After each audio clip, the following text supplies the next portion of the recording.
A pessoa está começando a investir hoje. Por onde que você acha que ela deveria começar para que ela comece já na direção certa? Bem, hoje nós estamos aí propondo, a AGF está propondo que o cidadão assuma uma cultura melhor para ele poder desenvolver um tipo de procedimento também melhor no mercado, para que ele possa ter conhecimento suficiente de criar um foco, tá certo?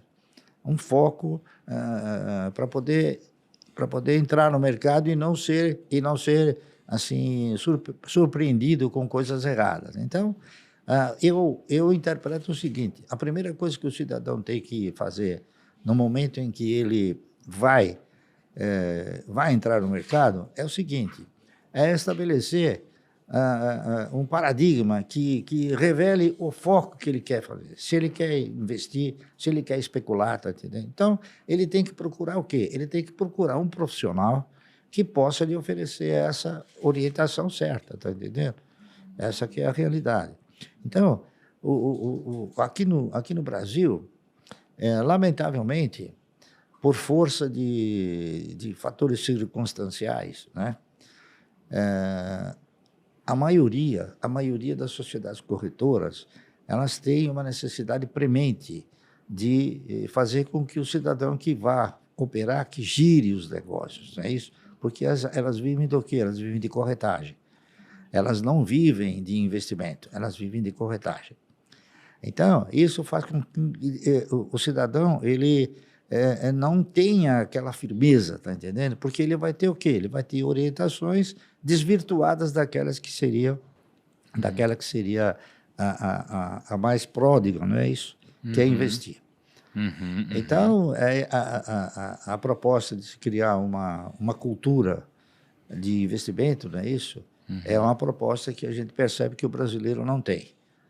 Eu interpreto o seguinte: é claro que a educação financeira é uma coisa importante, mas eu interpreto o seguinte, que a partir do instante que o cidadão ele está convicto de que ele não deve gastar mais do que ele ganha, então ele está financeiramente educado.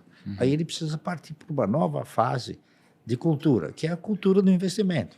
A cultura de investimento nada mais é do que você saber na mão de quem você está colocando o dinheiro, tá entendendo? E em que atividade você está colocando o dinheiro. Legal. É isso que se pretende desenvolver. Sim. Ô Luiz, deixa eu perguntar um negócio. Quantos anos você tem hoje? 27. 27? É, carregando, quase 28. Caramba, e com uma bela bagagem. Parabéns. Obrigada.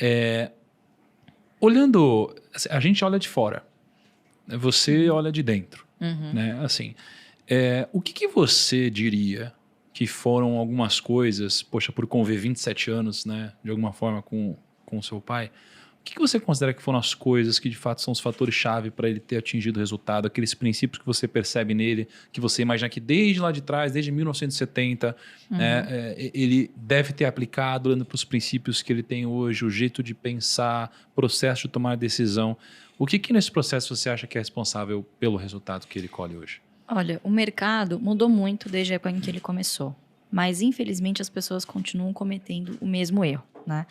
Lá atrás, havia uma dificuldade muito grande de você ter acesso às informações. Então, quem era profissional de mercado e quem realmente se interessava, ia nas empresas, né, recortava lá o papelzinho, ia buscar o seu dividendo, enfim, buscava a informação, é quem geralmente acabava se dando bem, né? Hoje em dia é justamente o contrário. A gente vive a era da informação, em que a pessoa melhor informada, na verdade, é aquela que sabe filtrar a fonte de informação que ela vai buscar, né? Então, hoje, as pessoas tomam as suas decisões baseadas nas opiniões de outras pessoas, né?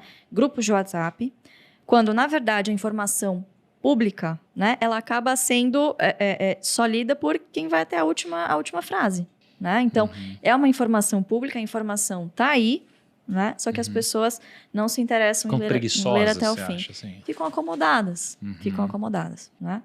Então, eu acho que grande parte do sucesso dele se deve a uma coisa: disciplina, né? Não só de aportar, mas de sempre estar buscando o aprendizado e informações de qualidade, conversando com a empresa.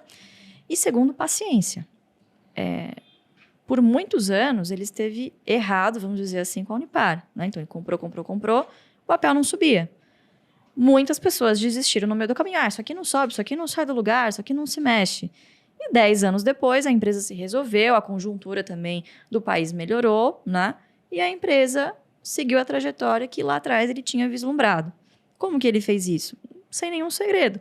Conversou com os gestores, leu o balanço e falou, pô, isso aqui não pode estar tão barato assim. Tá com problema? Tá com problema, mas vai resolver. A gestão está engajada em resolver. Essa empresa vai ser uma excelente pagadora de dividendos e tende a se valorizar, que isso é uma consequência, né?